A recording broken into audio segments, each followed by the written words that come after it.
So, good morning, everybody.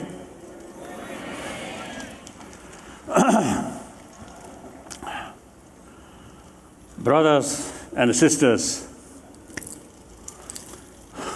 indeed, I'm very, very happy having this opportunity, meeting with public.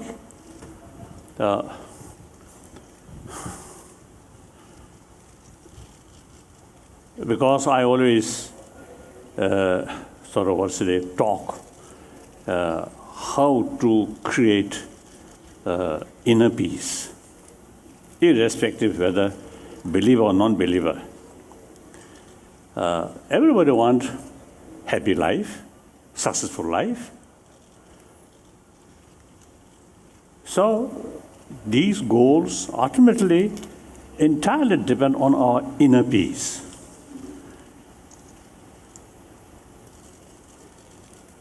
In mental level, too much sort of frustrations and sometimes fear, suspicion, distrust, anger, then your life never be successful, happy one. So in spite of what is sort of surrounding, we have the opportunity, we have the ability to create inner peace. So that also I usually call through secular way, not necessarily based on religious belief. So, meeting with public, share these points. I always feel very happy, and my commitment, number one commitment, on the level of I am a human being, we are same. Mentally, emotionally, physically also. So we are same. And then everybody, you see, have this sort of desire to have happy life, successful life. They are also be completely same. And then everybody have the right to have happy life from our birth. Everybody have the same right. But the problem, we sometimes neglect about these inner value. We are trying to seek joyfulness, happy life from outside. That's a mistake. So that's my number one sort of commitment. The second commitment is promotion of religious harmony. Then I'm talking on the level I'm Buddhist monk. So, according to my own little experience, I fully realize all major religious traditions have the same potential to bring inner peace. So, closer understanding, harmony among the different religious traditions is something very essential. If we, all major religious traditions, see, a closer understanding on that level, make more common effort or effort for common interest, it can be more effective. So that's number two commitment. So all these government level, even United Nations, I think cannot do much. So public, because these things ultimately depend on individual. We are individual level. Try to create calm mind, peaceful mind. Then that creates within our own family, within our own community. That's the way to change our society. So after all, society, community means individual combined. So sometimes I also feel I am just one single person. The huge problem. My effort may not much effect. It is, anyway, it is true. But there's no other choice unless individual level, you see, make some effort. It never come as the happy society or change on the society level. So the initiative must come from individual level. So that's why I really feel something purposeful, meeting with people. So I'm very happy. Then also, behind you, the American Capitol Hill, magnificent sort of building, and this indicates America, democratic country. Right from the beginning, your forefathers, these ancestors, they really committed promotion of liberty, equality, democracy, rule of law, these things. So since my childhood, many Tibetans feel when we heard the name of America, we don't know much sort of detail, but simply, you see, we felt, oh, America, big nation, great nation, nation who fully committed about these human value, democracy, liberty, freedom, these things. So once more, I had opportunity to talk public here in the capital. So those people who organize this sort of event, I really appreciate. Thank you, all those who are concerned people. And then also, I must thank the audience here, quite large, big number. I think today, weekend, you must have other sort of program, go picnic, or today sun also quite good, sunny day, so you may have certain sort of, the program. But instead of going there, you see, you come here, in spite quite hot here. So I really appreciate. Now,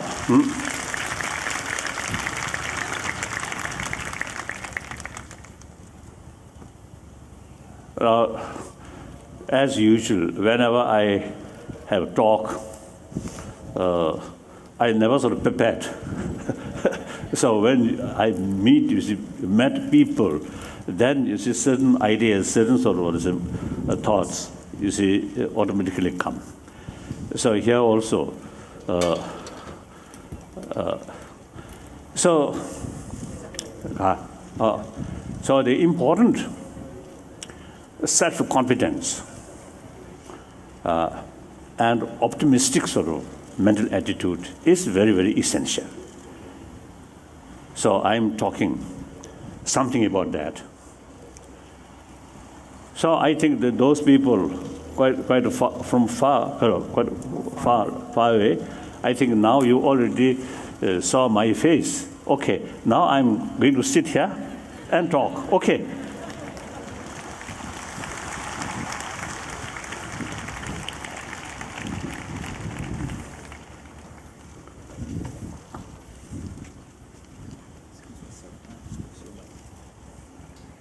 가죠.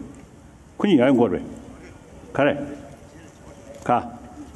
오케이.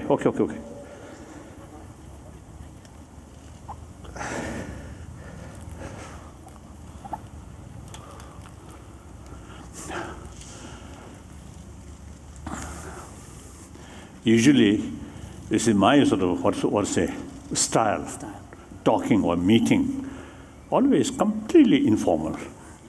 I don't like formality.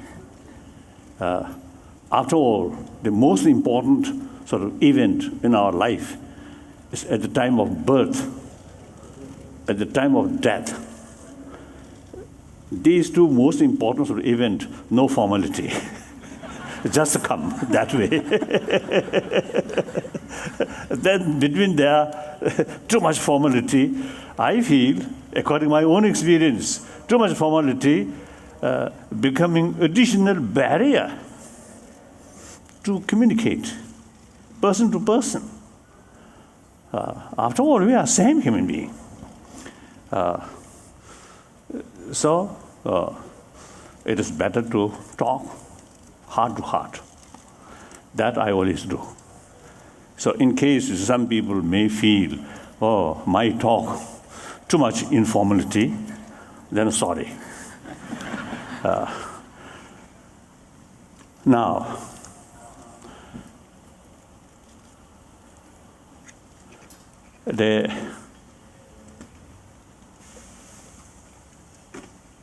in our life,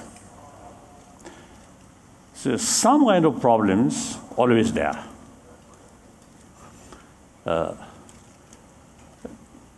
It is almost impossible, individual human life without any problem. It is almost impossible.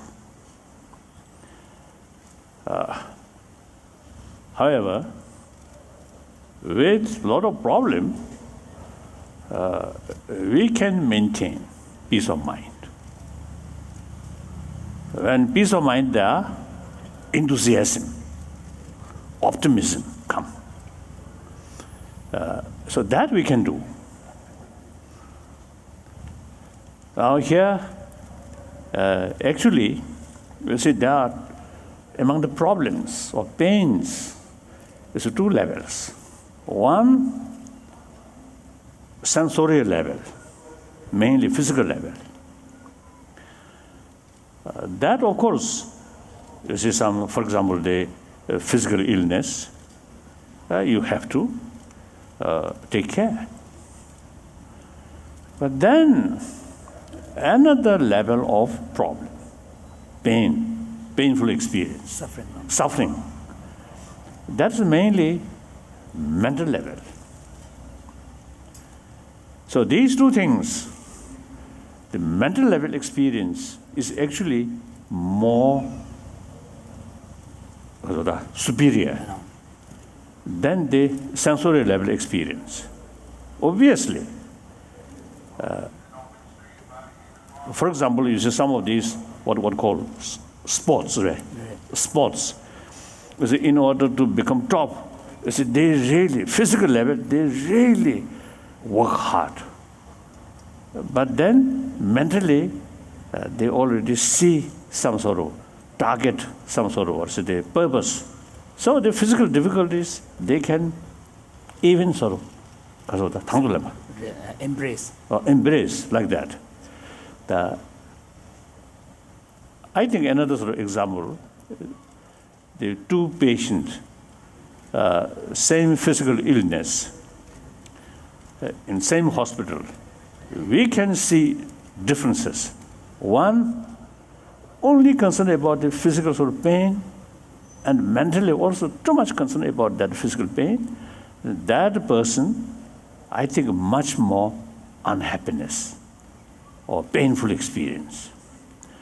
Another same patient, physically, so same illness, same pain, but mentally, you see, different sort of attitude towards pain. Then that person, physical level, same condition, but because of mental level, different attitude, that person is much more happier. I think other animal, no ability to do that. We, human being, I think even animal, is a mother, sometimes is a sacrifice willingly her own difficulties or even risk of her own life in order to save her youngster's sort of life. So that also, you see, the tremendous sort of affection. You see, the willing to take the physical difficulties, even animal level, I think. So we human beings, certainly we have this marvelous human intelligence. So using this human intelligence, in spite of some sort of difficulties surrounding you, you can maintain peace of mind. That much I can share with you according to my own experience. I lost my own freedom at the age 16. Then, age 24, I lost my own country. A lot of sort of difficulties and a lot of responsibilities. However, I think comparatively, I can sustain peace of mind. Knowing good is good, bad is bad, and accordingly you have to handle. But at the same time, you can maintain mental level more calm, peace. So, it is clearly, it is quite clear. In spite of some difficulties, we have the ability to keep peace of mind. Now here, in order to create peace of mind, self-confidence, inner strength is very, very important. This is one factor. Another factor, use human intelligence properly. And through that way, once we realize the reality fully, then that also is one important factor to keep our peace of mind. So now first, the warm-heartedness, a more compassionate sort of mind. Usually I call warm-heartedness. Once you develop warm-heartedness or sense of concern of others' well-being, affectionate attitude, then actually it opens our inner door. As a result, communication with other people becomes very easy. That immense help you carry your life honest, truthful, transparent. That brings trust. Trust brings friendship. Other hand, too much self-centered attitude. Then in deep sort of deep down, too much self-centered attitude there, automatically fear, distrust. And with that, you find it very difficult to communicate with other people because you yourself, in deep inside, sense of insecurity. So then, with that sort of circumstances, eventually you develop feeling of loneliness, helplessness. So therefore, the emotional level, warm-heartedness is something very, very important factor to bring self-confidence. After all, we are social animals. Individuals' successful life or happy life much depend on other. So therefore, the just lonely feeling, some kind of isolated, self-centered attitude is actually against basic human nature. And then, according now scientists, they are sort of finding more compassionate mind, your health also improve. Some scientists actually, you see, carried some sort of research work as an experiment. They already sort of found sort of clear sort of sign. Even you see few weeks, some kind of training about compassion, these things. And after a few weeks, they already found that blood pressure reduced, the amount of stress reduced, and there are social sort of relations also improve. So they already, the peace of mind really helpful for our good health. About, I think, more than 2 years ago, I went through surgery, gallbladder, because there are a lot of stones. I think last almost 15 years, I just, you see, hope with Tibetan medicine or some other sort of medicine can sort of melt these things. But finally, that hope shows empty hope. So finally, I went through surgery. So the surgery is quite serious. Usually, that surgery, normal way, 15-20 minutes, it can finish. But my case, because of the complication about the gallbladder, and enlarged almost, I think, 2-3 times size, and also what called pus. So therefore, it became more complicated. So you see, my surgery, it took about over 2 hours. So I had good rest without consciousness.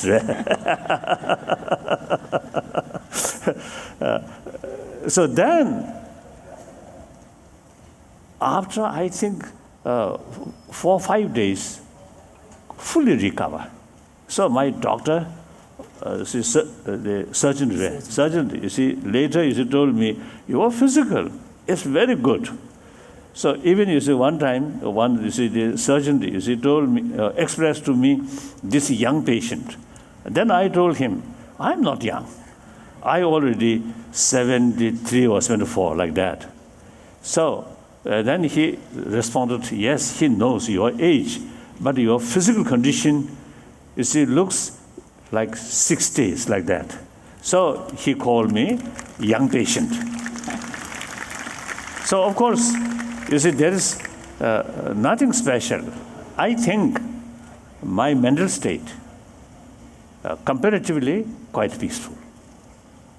In spite of some problems, some, you see, tragic sort of news or something happen, it comes, my mind, a little disturbances, but then goes like that. Now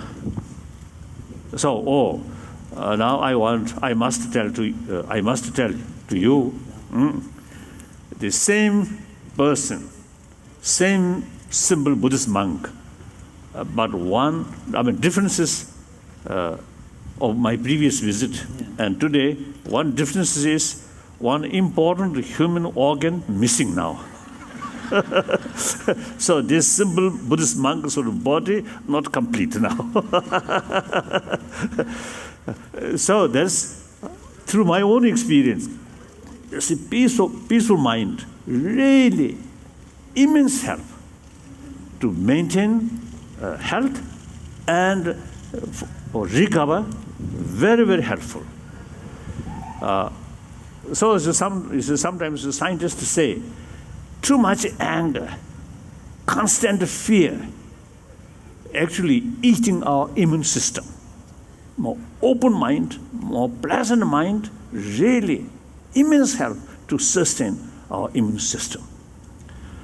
And then another sort of occasion, many years ago, I think near New York, one university, we have some sort of meeting with scientists. There, one scientist mentioned, according to his what's the experiment. He found, his research, he found those people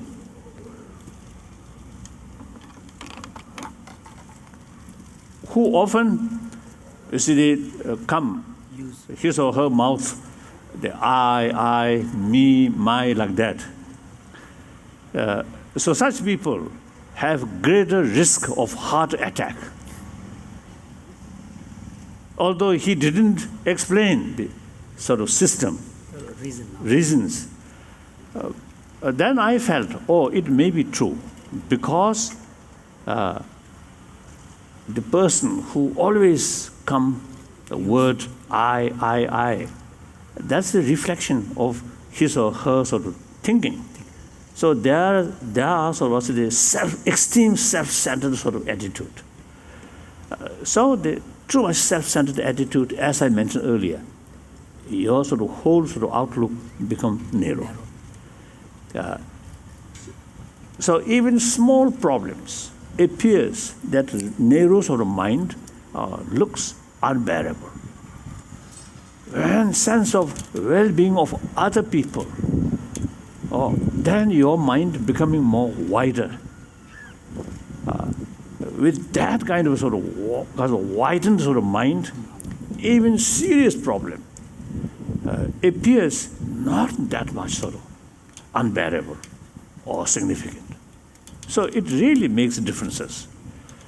So therefore, compassion, compassionate heart, warm-heartedness, not thinking just yourself, but thinking more other. That kind of mental attitude, immense benefit to yourself. So the problem, quite often, people have the impression, the practice of compassion, practice of forgiveness, these are part of religious practice. So those people who have not much interest about religion, then they also neglect about these things. That's totally mistake. Whether I accept religion or not, up to individual. Without religion, you can be a happy person. But without this inner peace or compassionate sort of mind, you cannot be a happy person. So there is no point, to neglect those people who have not much interest about religion. You should not neglect these inner value. Then secondly, also people have the impression, practice love and compassion, good for other, not necessarily to oneself. That also totally mistake. So the benefit out of sort of practice of compassion first goes to yourself, including your own health. Then also, sometimes I jokingly telling people, particularly those young girls or young sort of women, I don't know how many. Usually people spend a lot of money for cosmetics. Cosmetics. That is only for external beauty. Real beauty is inner beauty. Say, many years ago, I think in 60s, one Tibetan government officials, one monk official, very good one, he eventually disrobed. Then one day, I teased him, your wife, not that much attractive. I teased him. Then his response is quite sort of strong. He mentioned, yes, external beauty, not that much, but internal beauty is excellent. He told me that. So, of course, making your face more beautiful, good. But meantime, you must pay more attention about your inner beauty.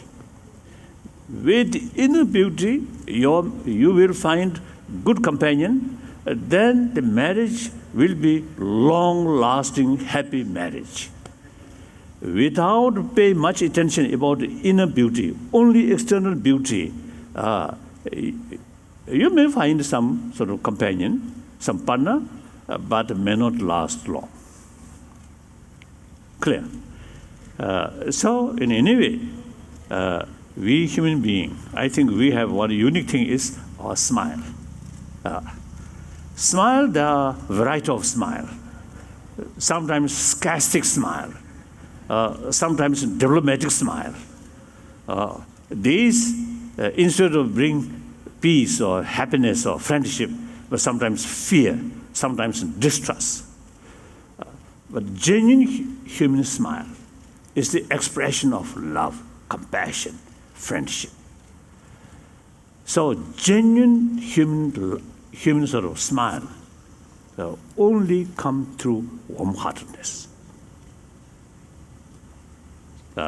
I think those powerful people, person, or powerful sort of what is a very rich sort of person, he or she may receive a lot of smile from other, but they smile in front of you, but behind they may they may say something different things. So those people who really showing a smile, loving smile, genuine smile with love, with respect, that is always there. So therefore, human being need a friend. The friendship entirely based on trust. Trust come transparent, and love, compassion. So naturally, in order to create happy family, happy community, these things are ultimately most important matter. Money, of course important. Material facility, of course important, but not the top most important. So that's one thing. Then the second, the wider perspective, realistic sort of seeing. Very important. Many are problems created by unrealistic method. Obviously, nearly 7 billion human beings, nobody wants a problem. Yet, a lot of problem, essentially our own creation. Why? You do not want problem, but you create problems. Why? Firstly, lack of knowing the reality. So, your approach, you try to seek some sort of positive thing, happiness, joyfulness, or even peace. But your method become unrealistic. So, through any unrealistic method, you never get satisfactory result. It's clear. Therefore, in order to carry realistic method, we must have the fuller knowledge about the reality. In order to see the reality, in order to know the reality fully, we must look objectively. Our mind with anger, with frustration, we cannot see the thing objectively. Or too much attachment. That also you cannot see. With that kind of mental state, you cannot see the reality. One time I met one American mental scientist, what called? Psychologist, no. Psychologist. Mingaza. Aaron Beck, Dr. Beck. Dr. Beck. Many years ago, I met him in Stockholm. That time, I think his age already 84 or something. We some talk, Discussion. some discussion. He mentioned, according to his sort of observation, when our anger develops, the object which we feel angry, you see, that appears very negative. But actually, 90% of that negativeness is mental projection. He mentioned like that. He has no religious mind. But he's a scientist. So according to his own sort of research, he found that way. So therefore, all those negative emotion, destructive emotion, afflicted emotion, strong sort of, the influence in our mind. So through that way, we can't see the reality objectively. So in order to see things objectively, our mind must be calm. Then we must investigate the thing from various angles. One event, if you look from one angle, it looks a little bit sort of negative. But same event, look from another angle, or positive things. So, obviously, when we develop anger, hatred, the very nature of anger, you see, you need some kind of independent, absolute target.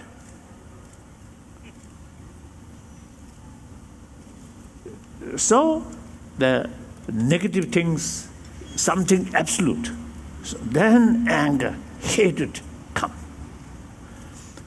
Once you look the same sort of object from different angle, you might see some positive thing. Once you see that, the intensity of anger automatically reduces. So then you sort of gradually, you see, your attitude becoming more peaceful. So therefore, when we develop these negative emotions, we should sort of investigate the reality thoroughly, objectively. For that reason also, you see, the calm mind is very essential. So, practice of compassion, I think, brings all these, both sort of benefits. More compassionate mind, increase self-confidence, inner strength. The compassionate mind creates more calm mind. Through that way, we can see the object realistically. And with calm mind, our investigation becoming much more realistic.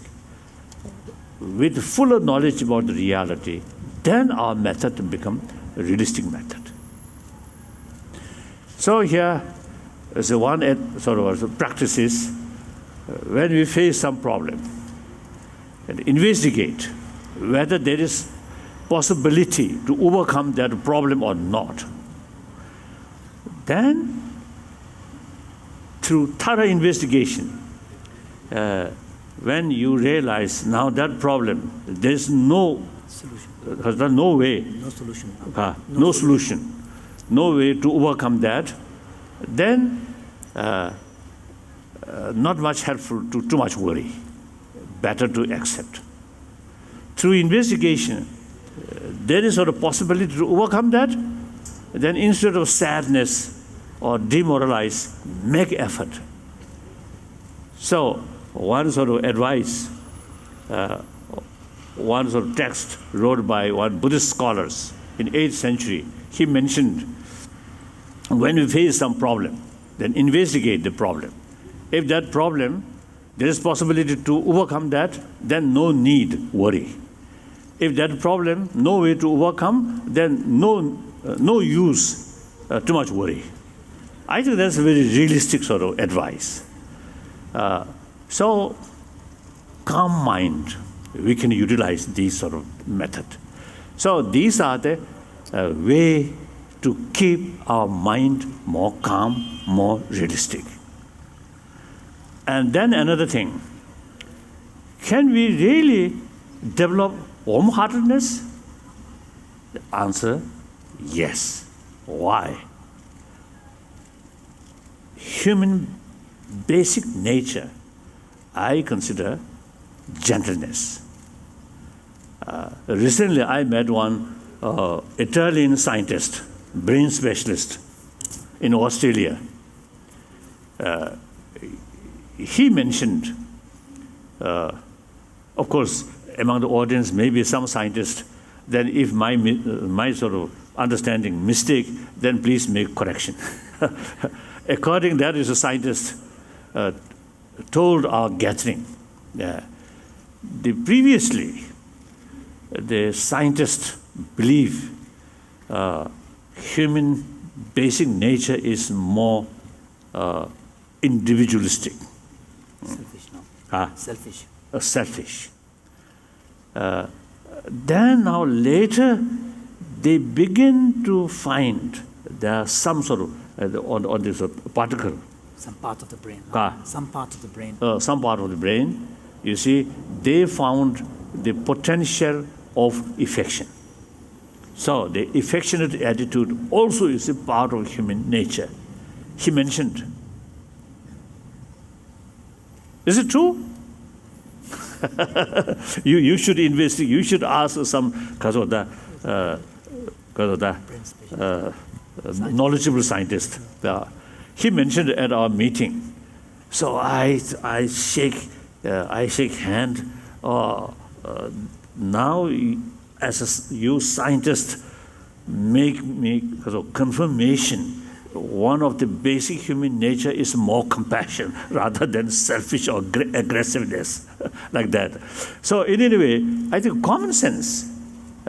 If you look there, as I mentioned before, more compassionate mind goes very well this body element. Constant anger, fear against this body element. So that also one important factor, basic sort of constituency for this body. You see, very much close with peace of mind rather than agitated mind. One thing.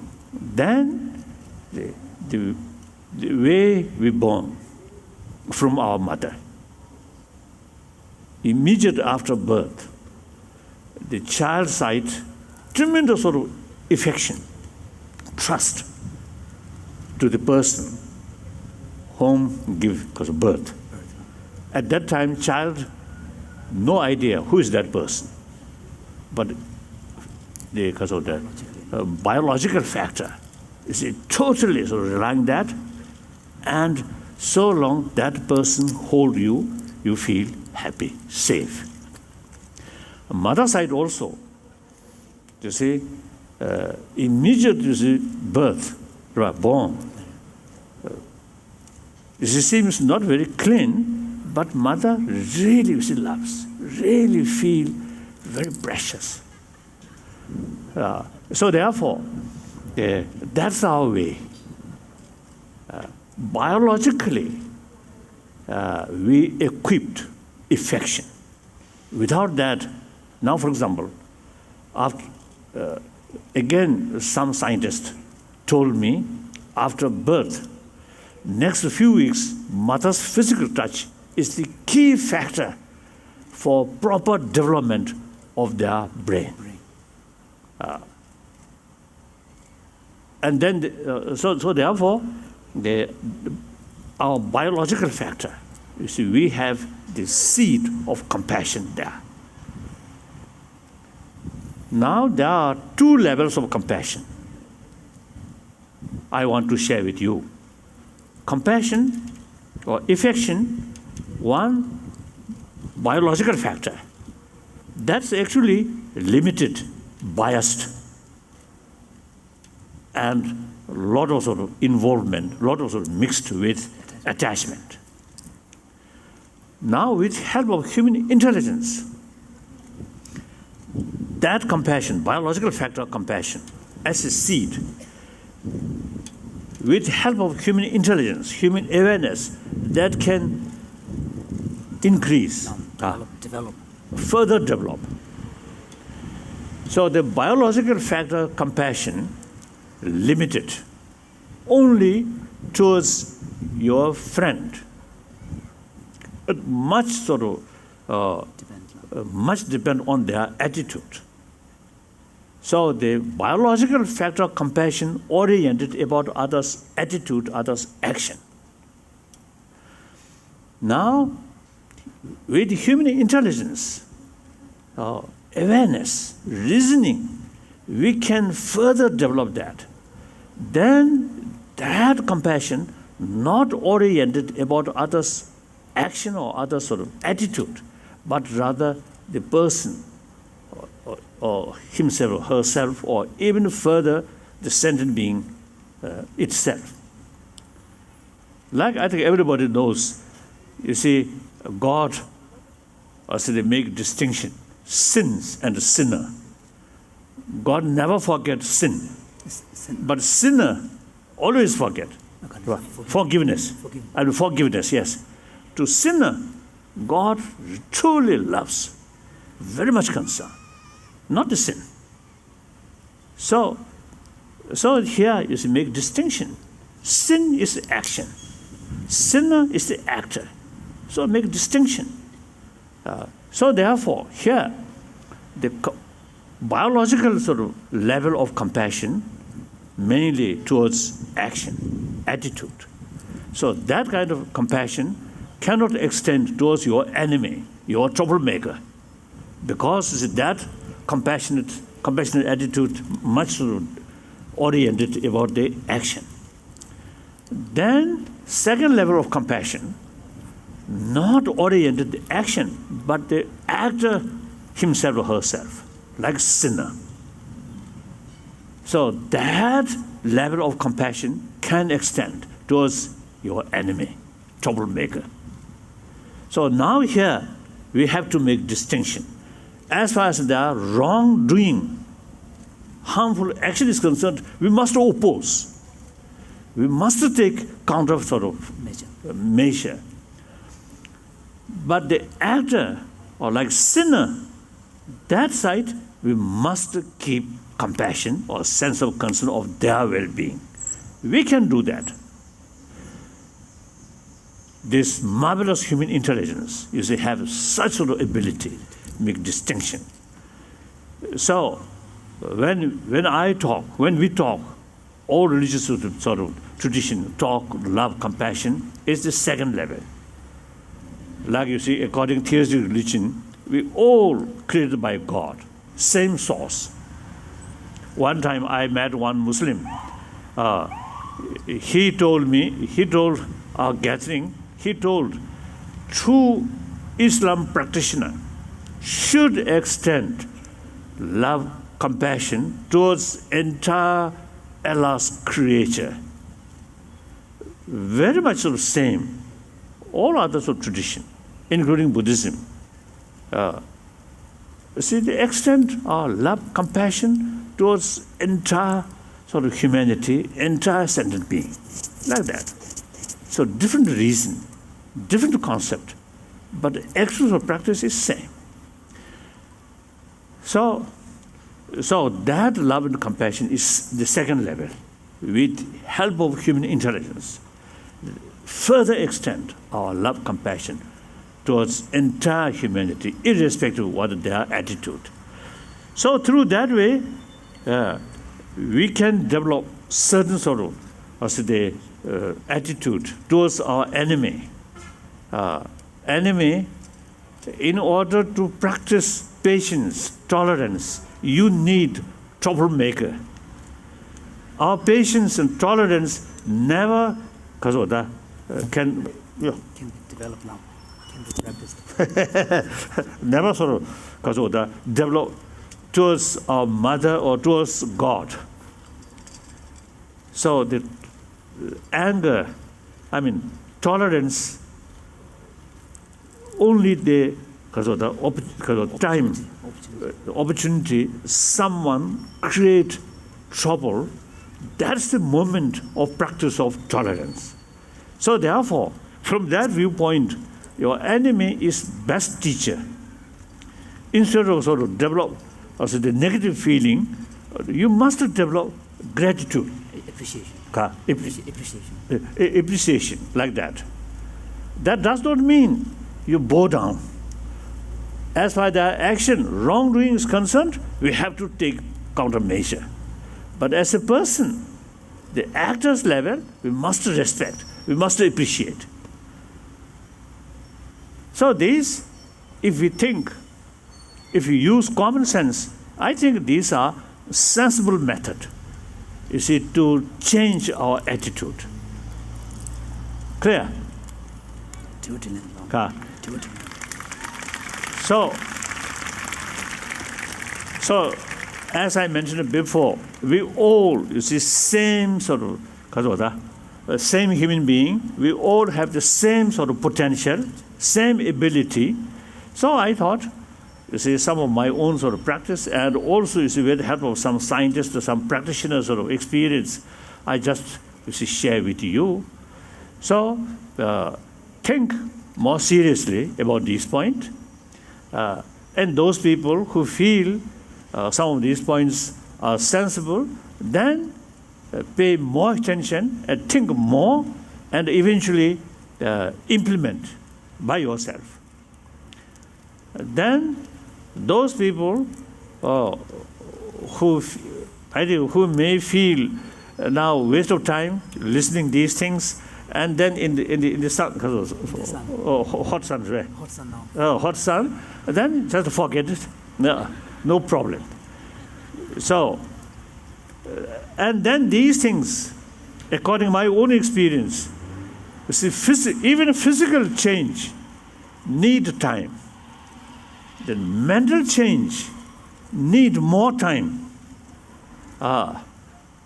Think constantly, familiarize, using more reasons, more sort of experiment. Then eventually you get some conviction. Conviction, firstly you learn knowledge. Then think more, experiment, then you develop conviction. Conviction brings effort. Effort brings result. That is change of our mental attitude, like that. So, thank you very much. Now some questions.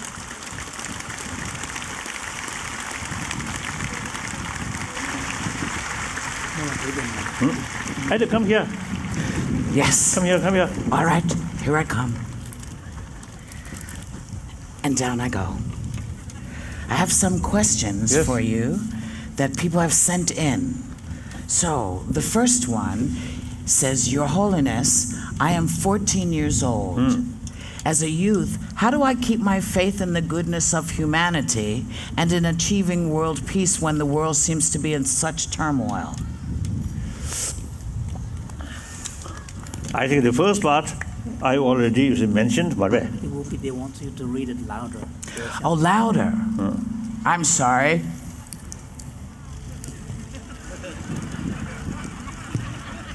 The question that I just...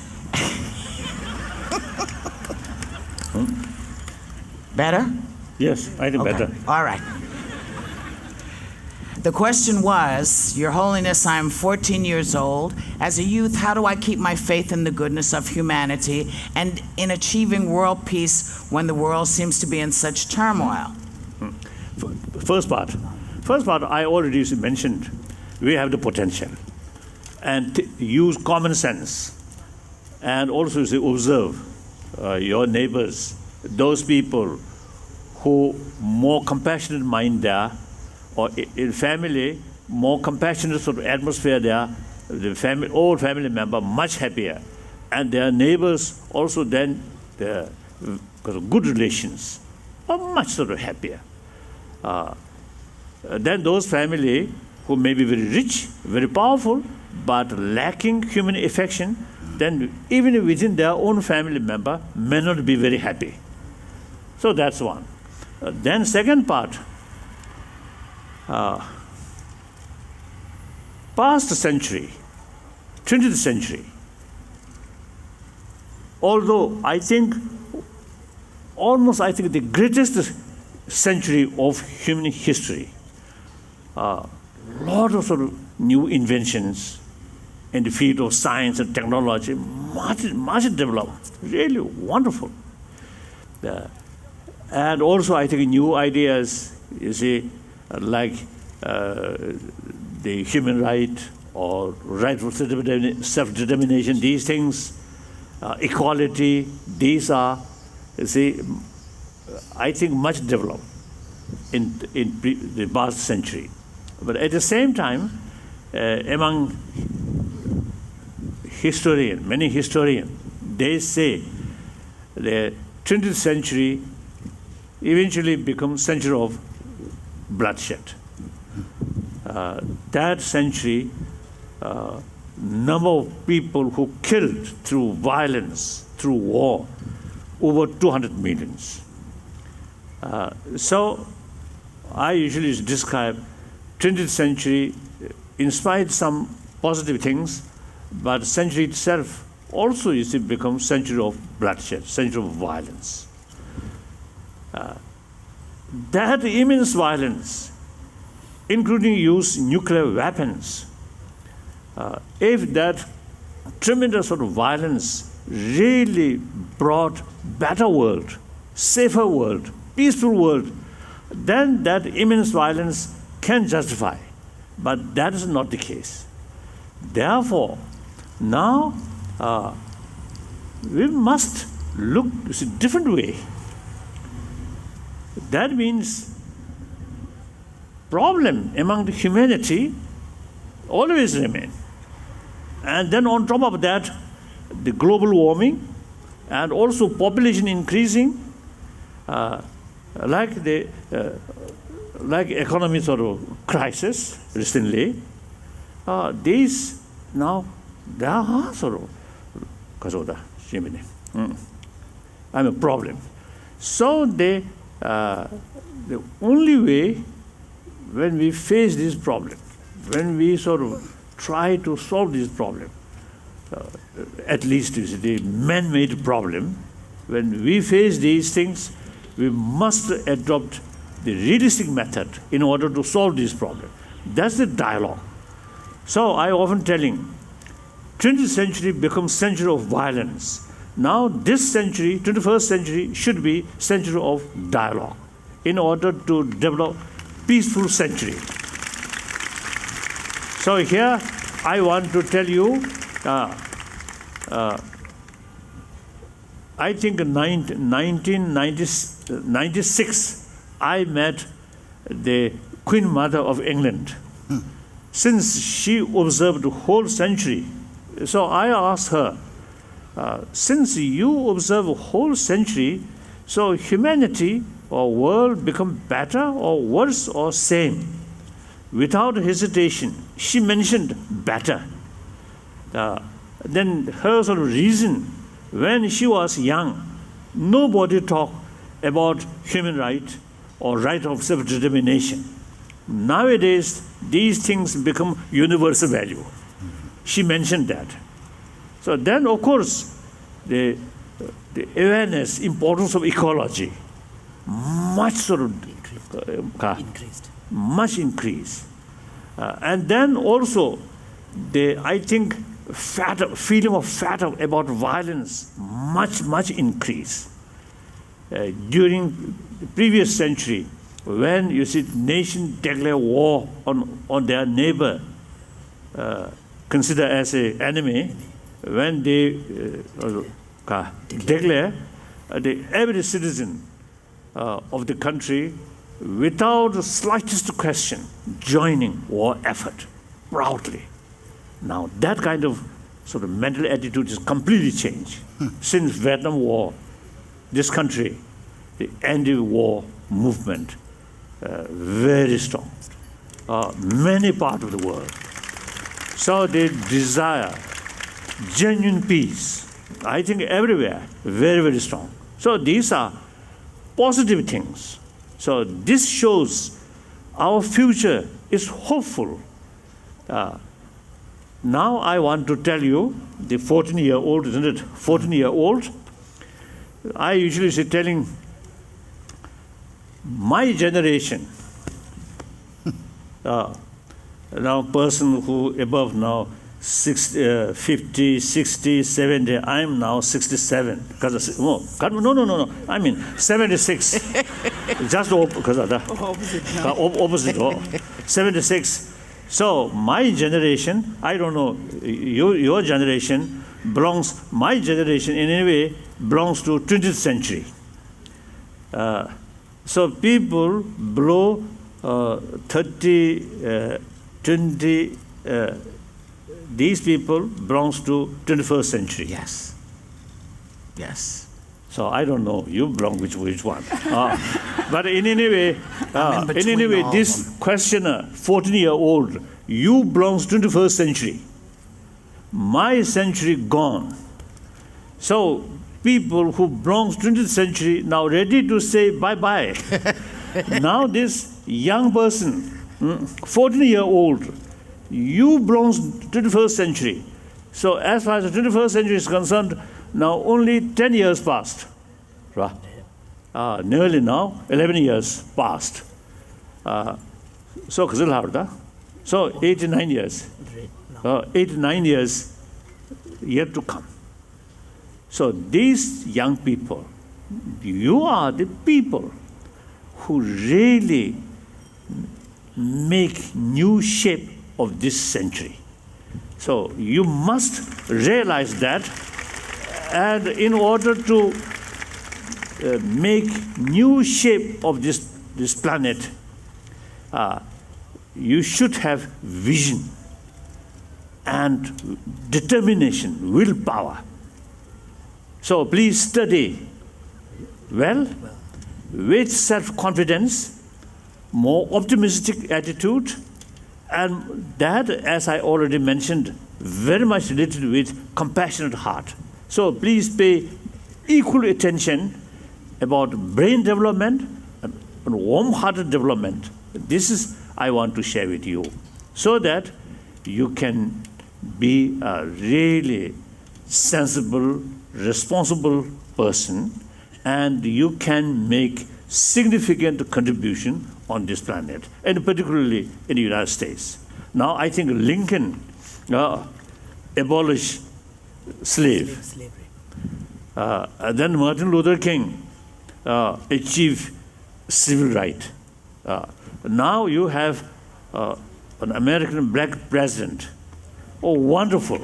You see, you really use your freedom, your equality, through that way you achieve quite remarkable. So this great nation, actually I think America, leading nation of free world. So you should have full confidence and full optimism, work hard. This is not time for relax, time for work. Like Japanese brothers, sisters, and also German people, after Second World War, their new nation built from ashes. But they very successfully they done.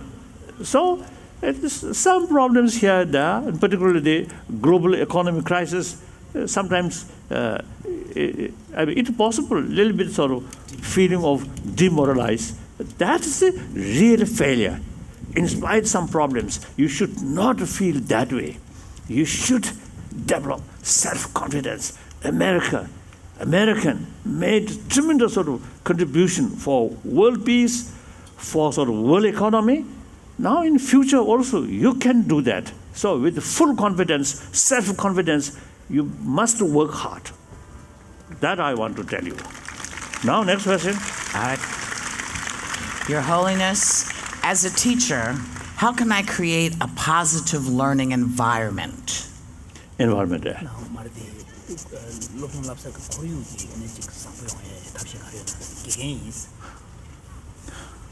Oh, my knowledge limited. My experience is very limited.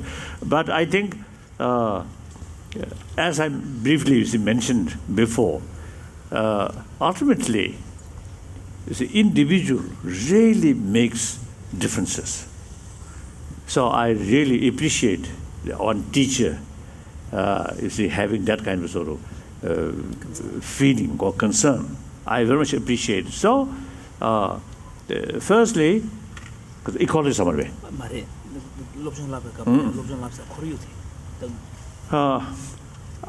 I feel the in education field, up to now, my impression, and also some of my friends also have the same view, in modern education system, they pay much attention about knowledge or brain development, not adequate pay attention about warm-heartedness. Obviously, when in the European continent, this is separate education institution started, that at that time, moral ethics, these things concerned or take care by church. Now time passes, the influence or rule by church sometimes is a little reduced. And family value also, I think, some extent is reduced. So now, the education institution alone should take care both brain development, development of warm-heartedness, and in secular education, the only way, I think the practical way is secular way to educate about compassion. When I use the word secularism, some my friend, some Muslims, some Christians, they have the view secularism means little sort of disrespect about religion. According Indian tradition, secularism, not that way. Secularism actually respect all religions, including non-believers. So that is the real meaning of secularism. India's constitution based on secularism, and those Indians were also the fathers like Mahatma Gandhi ji and Rajendra Prasad and Dr. Ambedkar. You see, these great sort of lawyers who drafted the Indian constitution, they themselves very much religious minded. But a nation, multi-religious community. So therefore, the secularism is very fit.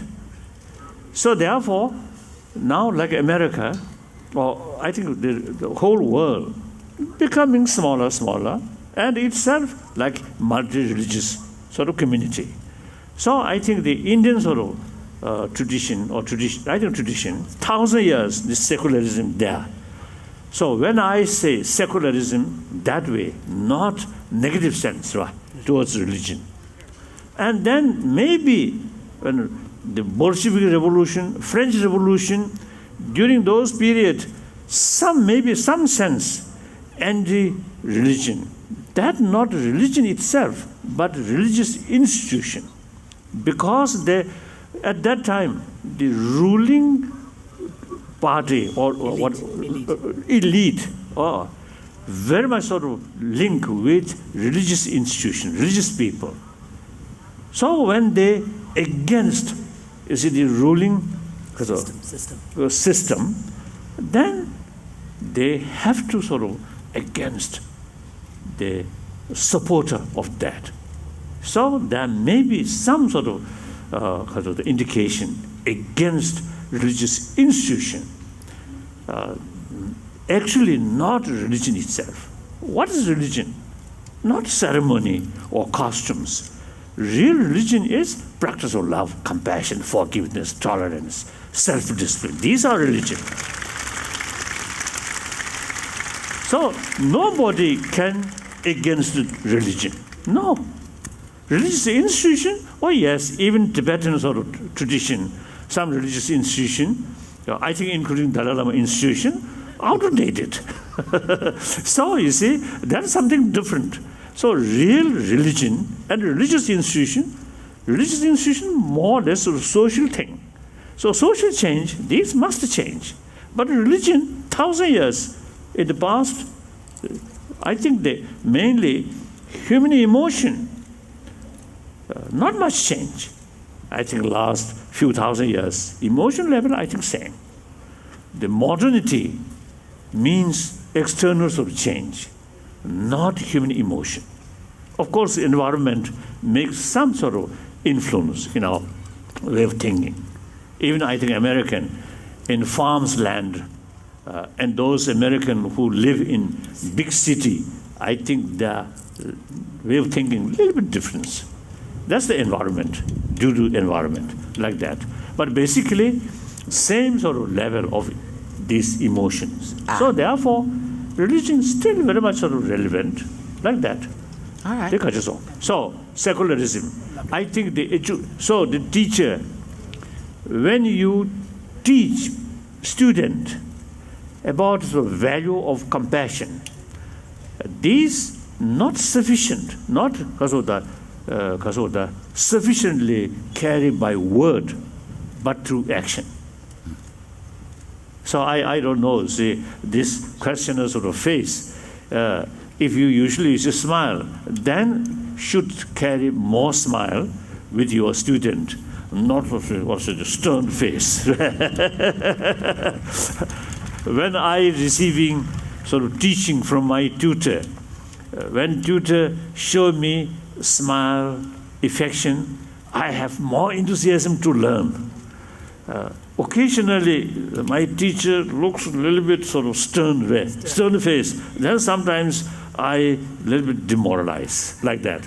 So therefore, you see, your own attitude and close because of connection with your student, like family, because of a member, and then through that way, you can share, you can transfer your own experience of compassion and love to them.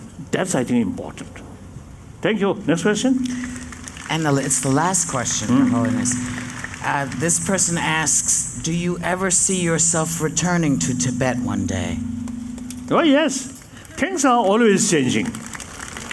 The people's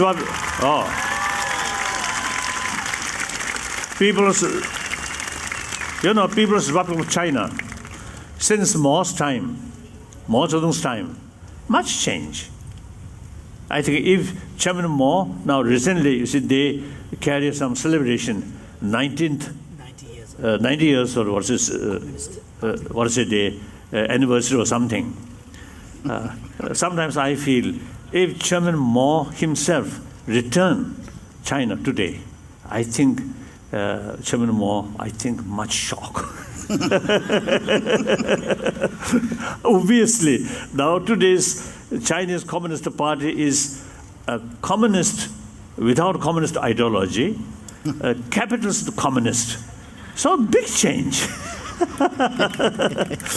So certainly, I think the voice of freedom, democracy, rule of law, more and more voice now coming, including Chinese Prime Minister himself, Wen Jiabao. The last few years, he quite often, express, China need more political reforms, like that. So things will change, certainly changing. Today's China, compare 40, 50 years ago, much change. So like that. So, and not only Chinese case, but the whole world, things are changing. I think sometimes power of gun for immediate, very decisive, but long run, power of truth, power of compassion is much more effective than the power of gun. Isn't it? I agree.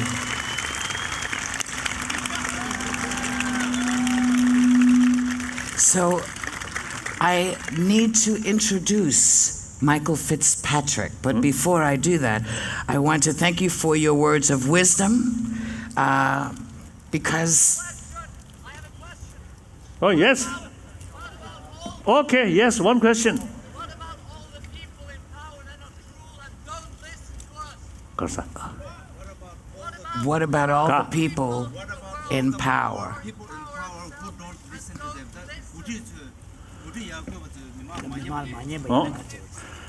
Now, I always make clear, world belongs to humanity.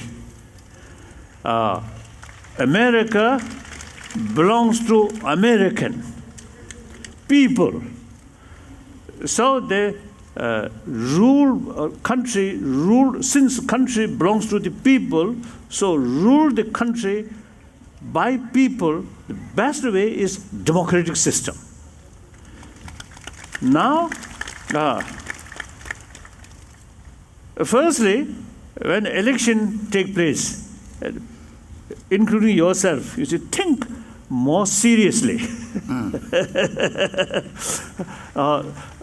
That you should choose a right person. Then even after you say elected, if you really dissatisfied, then next election coming.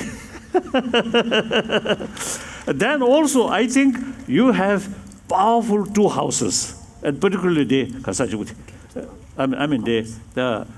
of the Congress, and also the senator. So your own, what to say, because of constituencies already. Constituencies. I think you can express your feeling directly to your elected congressmen or senators. Then through that way, of course, the American sort of system, I think very good system, very well balanced, independent judiciary, legislative and executive. I think very well sort of divided power. I think wonderful. So, of course, you see, you have some sort of complaining. It is your right. So you should express that without fear and make effort and tell more people. Isn't it? Like that? Okay. So you see, the democratic system is the best system.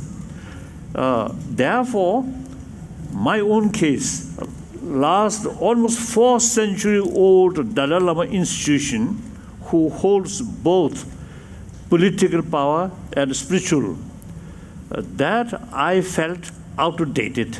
So I voluntarily, happily, proudly ended. So I fully committed about democracy. So I love democratic system. Meantime, no matter what good system, but ultimately depend on the individual who carries these or this work. So now here, problem is we are really facing some kind of moral crisis. That is a serious matter. Not only America, everywhere. Even India, very religious-minded country. I often telling my Indian friend, if you really believe a Lord Shiva, Brahma, you should be honest. If you really involve corruption, then you should not practice Dharma. If you practice Dharma, we should not involve corruption. I'm telling like that. So here also, I think, I don't know how much extent, you see, the corruption. I don't know here. Not as much as there used to be, but there's still kind of a little bit. Oh, so that's, I think, really important. The moral principle, the moral ethics, Whether religious believer or not, it's a different question. But so long we are human beings, particularly they involved in administration or politics or anywhere, leadership must be moral principle. That's very important. Money important, but moral principle is even more important. That's I think you should keep these points and make an effort